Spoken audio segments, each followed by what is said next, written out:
لیلۃ القدر کیا ہے؟ لیلۃ القدر کی کیا فضیلت ہے اور یہ کون سی رات ہے؟ نیز اس رات کی نشانیاں اور مسنون دعا بیان کریں۔ جواب: لیلۃ القدر کی فضیلت اللہ تعالیٰ نے ارشاد فرمایا: اعوذ باللہ من الشیطان الرجیم، بسم اللہ الرحمن الرحیم، لیلۃ القدر خیر من الف شہر، تنزل الملائکۃ والروح فیہا بإذن ربہم من کل امر، سلام ہی حتی مطلع الفجر۔ قدر کی رات 1000 مہینے سے بہتر ہے۔ اس میں فرشتے اور روح اپنے رب کے حکم سے ہر امر کے متعلق اترتے ہیں۔ وہ رات فجر طلوع ہونے تک سر سلامتی ہے۔ ابو ہریرہ رضی اللہ تعالیٰ عنہ بیان کرتے ہیں کہ آپ صلی اللہ علیہ وسلم نے فرمایا: جس شخص نے ایمان کے ساتھ خالص اللہ تعالیٰ کی رضا کے لیے لیلۃ القدر کا قیام کیا، اس کے پچھلے تمام گناہ معاف کر دیے جاتے ہیں۔ نبی مکرم رمضان کے آخری عشرہ میں بہت زیادہ عبادت کیا کرتے تھے۔ اس میں نماز اور قرأت قرآن اور دعا وغیرہ جیسے اعمال بہت ہی زیادہ بجا لاتے تھے۔ امام بخاری نے اپنی کتاب میں عائشہ رضی اللہ تعالیٰ عنہا سے بیان کیا ہے کہ جب رمضان کا آخری عشرہ شروع ہوتا تو نبی اکرم رات کو بیدار ہوتے اور اپنے گھر والوں کو بھی بیدار کرتے اور کمر کس لیتے تھے۔ شب قدر کون سی رات میں ہے، اس بارے علماء کا اختلاف ہے۔ کوئی 21 رمضان کی رات کو کہتے ہیں، کوئی 23، اور ہمیں ہاں ایشیا میں تو زیادہ تر 27 رمضان کو ہی شب قدر کہا جاتا ہے، جبکہ صحیح بات یہ ہے کہ لیلۃ القدر رمضان کے آخری عشرے کی طاق راتوں میں سے کوئی ایک رات ہے، اور یہ رات تبدیل بھی ہوتی رہتی ہے۔ ام المومنین عائشہ رضی اللہ عنہا سے مروی ہے کہ رسول اللہ صلی اللہ علیہ وسلم نے فرمایا: شب قدر کو رمضان کے آخری عشرہ کی طاق راتوں میں ڈھونڈو۔ صحیح بخاری حدیث نمبر 2017۔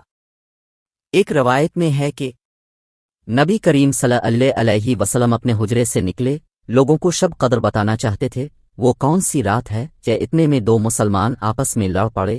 اب صلی اللہ علیہ وسلم نے فرمایا: میں تو اس لیے باہر نکلا تھا کہ تم کو شب قدر بتلاؤں، اور فلاں فلاں آدمی لڑ پڑے تو وہ میرے دل سے اٹھا لی گئی، اور شاید اسی میں کچھ تمہاری بہتری ہو، تو اب ایسا کرو کہ شب قدر کو رمضان کی 27ویں، 29ویں اور 25ویں رات میں ڈھونڈا کرو۔ صحیح بخاری حدیث نمبر 49۔ اور ایک روایت میں ہے نبی کریم صلی اللہ علیہ وسلم نے فرمایا: شب قدر کو رمضان کے آخری عشرہ میں تلاش کرو، جب 9 راتیں باقی رہ جائیں یا 5 راتیں باقی رہ جائیں، یعنی 21ویں 825ویں راتوں میں شب قدر کو تلاش کرو۔ صحیح بخاری حدیث نمبر 2021۔ عائشہ رضی اللہ عنہ بیان کرتی ہیں کہ رسول اللہ صلی اللہ علیہ وسلم رمضان کے آخری عشرے میں اعتکاف کرتے اور فرماتے: شب قدر کو رمضان کے آخری عشرے میں تلاش کرو۔ امام ترمذی کہتے ہیں نبی اکرم صلی اللہ علیہ وسلم سے مروی اکثر روایات یہی ہیں کہ آپ نے فرمایا: اسے آخری عشرے کی تمام طاق راتوں میں تلاش کرو، اور شب قدر کے سلسلے میں نبی اکرم صلی اللہ علیہ وسلم سے 21ویں، 23ویں، 25ویں، 27ویں، 29ویں اور رمضان کی آخری رات کے اقوال مروی ہیں۔ شافعی کہتے ہیں کہ میرے نزدیک اس کا مفہوم واللہ علم یہ ہے کہ نبی اکرم صلی اللہ علیہ وسلم ہر سائل کو اس کے سوال کے مطابق جواب دیتے تھے۔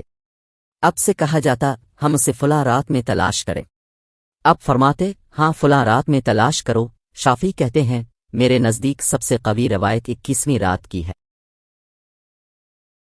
ابی بن کعب سے مروی ہے، وہ قسم کھا کر کہتے کہ یہ 27ویں رات ہے۔ کہتے کہ ہمیں رسول اللہ صلی اللہ علیہ وسلم نے اس کی علامتیں بتائیں، ہم نے اسے گن کر یاد رکھا۔ ابو قلابہ سے مروی ہے کہ شب قدر آخری عشرے میں منتقل ہوتی رہتی ہے۔ سنن ترمذی حدیث نمبر 792۔ انا بن عبد الرحمن کہتے ہیں مجھ سے میرے باپ نے بیان کیا کہ ابو بکرہ رضی اللہ عنہ کے پاس شب قدر کا ذکر کیا گیا تو انہوں نے کہا: جس چیز کی وجہ سے میں اسے صرف آخری عشرے ہی میں تلاش کرتا ہوں وہ یہ ہے کہ میں نے رسول اللہ صلی اللہ علیہ وسلم سے ایک بات سنی ہے، میں نے آپ کو فرماتے سنا ہے: تلاش کرو جب مہینہ پورا ہونے میں 9 دن باقی رہ جائیں، جب 7 دن باقی رہ جائیں، جب 5 دن رہ جائیں، جب 3 دن رہ جائیں۔ ابو بکرہ رضی اللہ عنہ رمضان کے 20 دن نماز پڑھتے تھے جیسے پورے سال پڑھتے تھے، لیکن جب آخری عشرہ آتا تو عبادت میں خوب محنت کرتے۔ امام ترمذی کہتے ہیں یہ حدیث حسن صحیح ہے۔ سنن ترمذی حدیث نمبر 794۔ زر بن حبیش کہتے ہیں کہ میں نے ابی بن کعب رضی اللہ عنہ سے کہا اب کے بھائی عبداللہ بن مسعود رضی اللہ عنہ کہتے ہیں جو سال بھر رات کو کھڑے ہو کر نمازیں پڑھتا رہے وہ لیلۃ القدر پالے گا۔ ابی بن کعب رضی اللہ عنہ نے کہا اللہ ابو عبد الرحمن کی مغفرت فرمائے، انہیں معلوم ہے کہ شب قدر رمضان کی آخری 10 راتوں میں ہے، اور انہیں یہ بھی معلوم ہے کہ وہ رمضان کی 27ویں رات ہے، لیکن وہ چاہتے تھے کہ لوگ اسی ایک 27ویں رات پر بھروسہ کر کے نہ بیٹھ رہے کہ دوسری راتوں میں عبادت کرنے اور جاگنے سے باز آ جائیں۔ بغیر کسی استثنا کے ابی بن کعب رضی اللہ عنہ نے قسم کھا کر کہا شب قدر یہ 27 رات ہی ہے۔ زر بن حبیش کہتے ہیں میں نے ان سے کہا اب والمنظر، آپ ایسا کس بنیاد پر کہہ رہے ہیں؟ انہوں نے کہا کہ اس آیت اور نشانی کی بنا پر جو رسول اللہ صلی اللہ علیہ وسلم نے ہمیں بتائی ہے۔ یہاں راوی کو شک ہو گیا ہے کہ انہوں نے بال آیت کا لفظ استعمال کیا باللام کا۔ اپنے علامت یہ بتائی کہ 27ویں شب کی صبح سورج طلوع تو ہوگا لیکن اس میں شعاع نہ ہوگی۔ امام ترمذی کہتے ہیں یہ حدیث حسن صحیح ہے۔ سنن ترمذی حدیث نمبر 3351۔ صحیح مسلم حدیث نمبر 762۔ عبداللہ بن انیس رضی اللہ عنہ کہتے ہیں کہ میں بنی سلمہ کی مجلس میں تھا اور ان میں سب سے چھوٹا تھا۔ لوگوں نے کہا رسول اللہ صلی اللہ علیہ وسلم سے ہمارے لیے شب قدر کے بارے میں کون پوچھے گا؟ یہ رمضان کی 21ویں صبح کی بات ہے۔ تو میں نکلا اور میں نے رسول اللہ صلی اللہ علیہ وسلم کے ساتھ مغرب پڑھی، پھر اب کے گھر کے دروازے پر کھڑا ہو گیا تو اب صلی اللہ علیہ وسلم میرے پاس سے گزرے اور فرمایا اندر آ جاؤ۔ میں اندر داخل ہو گیا۔ اب کا شام کا کھانا آیا تو آپ نے مجھے دیکھا کہ میں کھانا تھوڑا ہونے کی وجہ سے کم کھا رہا ہوں۔ جب کھانے سے فارغ ہوئے تو فرمایا مجھے میرا جوتا دو۔ پھر اب کھڑے ہوئے اور میں بھی اب کے ساتھ کھڑا ہوا۔ پھر اب صلی اللہ علیہ وسلم نے فرمایا لگتا ہے تمہیں مجھ سے کوئی کام ہے؟ میں نے کہا جی ہاں، مجھے قبیلہ بنی سلمہ کے کچھ لوگوں نے آپ کے پاس بھیجا ہے، وہ شب قدر کے سلسلے میں پوچھ رہے ہیں۔ اب صلی اللہ علیہ وسلم نے پوچھا آج کون سی رات ہے؟ میں نے کہا 22ویں رات۔ اب صلی اللہ علیہ وسلم نے فرمایا یہی شب قدر ہے۔ پھر لوٹے اور فرمایا عقل کی رات ہوگی، اب کی مراد 23 رات تھی۔ سنن ابو داؤد حدیث نمبر 1379۔ حضرت عبداللہ بن انیس رضی اللہ تعالیٰ عنہ سے روایت کی کہ رسول اللہ صلی اللہ علیہ وسلم نے فرمایا مجھے شب قدر دکھائی گئی، پھر مجھے بھلا دی گئی۔ اس کی صبح میں اپنے آپ کو دیکھتا ہوں کہ پانی اور مٹی میں سجدہ کر رہا ہوں۔ کہا 23 رات ہم پر بارش ہوئی۔ رسول اللہ صلی اللہ علیہ وسلم نے ہمیں نماز پڑھا، پھر اپنے رخ پھیرا تو آپ کی پیشانی اور ناک پر پانی اور مٹی کے نشانات تھے۔ کہا اور عبداللہ بن انیس رضی اللہ تعالیٰ عنہ کہا کرتے تھے لیلۃ القدر سو ہے۔ صحیح مسلم حدیث نمبر 1168۔ اصل 360 میں مسلم حدیث نمبر 2775۔ حضرت ابو سعید خدری رضی اللہ تعالیٰ عنہ سے روایت کی، کہا رسول اللہ صلی اللہ علیہ وسلم نے ایک ترکی خیمے کے اندر جس کے دروازے پر چٹائی تھی، رمضان کے پہلے عشرے میں اعتکاف کیا، پھر درمیانے عشرے میں اعتکاف کیا۔ کہا تو اپنے چٹا کو اپنے ہاتھ سے پکڑ کر خیمے کے ایک کونے میں کیا، پھر اپنا سر مبارک خیمے سے باہر نکال کر لوگوں سے گفتگو فرمائی۔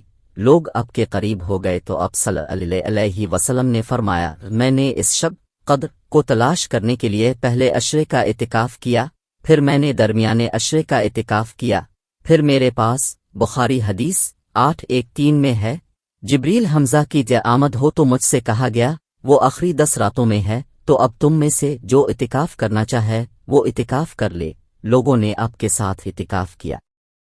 آپ نے فرمایا اور مجھے وہ ایک تاک رات دکھا گئی، اور یہ کہ میں اس رات کی صبح مٹی اور پانی میں سجدہ کر رہا ہوں۔ رسول اللہ صلی اللہ علیہ وسلم نے 21ویں رات کی صبح کی اور اپنے اس میں صبح تک قیام کیا تھا، پھر بارش ہو تو مسجد کی چھت ٹپک پڑی، میں نے مٹی اور پانی دیکھا۔ اس کے بعد جب اب صبح کی نماز سے فارغ ہو کر باہر نکلے تو آپ کی پیشانی اور ناک کے کنارے دونوں میں مٹی اور پانی کے نشانات موجود تھے، اور یہ آخری عشرے میں 21ویں کی رات تھی۔ صحیح مسلم حدیث نمبر A167 اصل 360 میں، مسلم حدیث نمبر 2771۔ ان احادیث اور ان جیسی باقی تمام احادیث کو ملا کر یہ پتہ چلا کہ شب قدر رمضان کے آخری عشرے کی طاق راتوں میں سے کسی رات بھی ہو سکتی ہے، اور یہ رات تبدیل بھی ہوتی رہتی ہے۔ یہی وجہ ہے کہ نبی اکرم صلی اللہ علیہ وآلہ وسلم اور مختلف صحابہ کرام رضوان اللہ علیہم اجمعین سے مختلف راتوں کے بارے شب قدر کی روایات ملتی ہیں، کیونکہ جس صحابی نے جس رات میں شب قدر کو پایا، اسی رات بارے انہوں نے گواہی دے دی۔ شب قدر کی علامات۔ پہلی علامت، رسول اللہ صلی اللہ علیہ وآلہ وسلم نے ایک نشانی یہ بتائی کہ شب قدر کی صبح کو سورج کے بلند ہونے تک اس کی شعاع نہیں ہوتی، وہ ایسے ہوتا ہے جیسے تھالی۔ سنن ابو داؤد حدیث نمبر 1378۔ دوسری علامت، رسول صلی اللہ علیہ وسلم نے فرمایا، تم میں سے کون شب قدر کو یاد رکھتا ہے؟ اس میں سے جب چاند نکلتا ہے تو ایسے ہوتا ہے جیسے بڑے تھال کا کنارہ۔ صحیح مسلم حدیث نمبر 1170۔ تیسری علامت، سیدنا عبداللہ بن عباس رضی اللہ عنہ سے مروی ہے کہ رسول اکرم صلی اللہ علیہ وسلم نے فرمایا، لیلۃ القدر آسان و معتدل رات ہے جس میں نہ گرمی ہوتی ہے اور نہ ہی سردی۔ اس کی صبح کو سورج اس طرح طلوع ہوتا ہے کہ اس کی سرخی مدھم ہوتی ہے۔ مسند بزر 11/486، مسند تلس 349، ابن خزیمہ 3/231۔ نوٹ: شب قدر کی رات کو کتے نہ بھونکنے والی بات کسی صحیح حدیث سے ثابت نہیں۔ شب قدر کی دعا۔ سیدہ عائشہ رضی اللہ عنہا سے روایت ہے، وہ کہتی ہیں، اے اللہ کے رسول، اگر میں شب قدر کو پالوں تو کون سی دعا کروں؟ اب صلی اللہ علیہ وسلم نے فرمایا، یہ دعا کرنا، قلنا ان عفو تحب العفو فاعف عن۔ اے اللہ، تو معاف کرنے والا ہے، معافی کو پسند کرتا ہے، لہذا مجھے معاف کر دے۔ سنن ابن ماجہ حدیث نمبر 3850۔ نوٹ: اس دعا کے ساتھ مزید دعائیں بھی کریں، خاص کر مسلمانوں کی مدد اور حفاظت کے لیے۔ ہمارے پیارے وطن پاکستان کی حفاظت کی دعائیں کریں۔ اس وقت دشمن عناصر بہت اونچے ہتھ کنڈے استعمال کر رہے ہیں۔ اللہ پاک ہم سب کا، ہمارے ملک کا اور پوری دنیا میں مقیم مسلمانوں کا حامی و ناصر ہو اور ان کی غیبی مدد فرمائے، آمین یا رب العالمین۔ مزید اچھے ویڈیوز کے لیے ہمارا چینل سبسکرائب کریں۔